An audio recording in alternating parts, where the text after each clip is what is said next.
In this video, I'll be showing you how to use a CapCut template. It's a very simple method, so if you find this video helpful, be sure to drop a like and subscribe.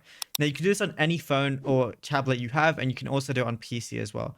So what you want to do is go ahead and locate your CapCut application. Mine is right here, and then just go ahead and open it up.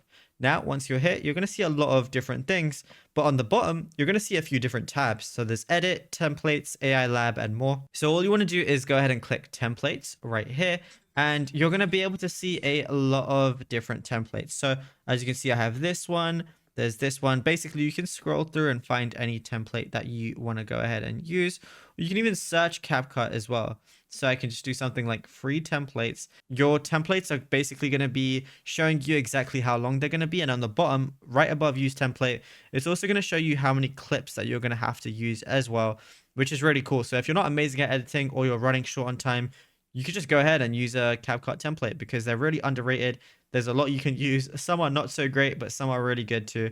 Like this one, it's for car edits and stuff, which can be really cool. So yeah, it's as simple as that. Now, if you found this video helpful, be sure to drop a like and subscribe. And also be sure to check out all our other tutorials that we've been posting on the channel as well, because there is a lot to go through.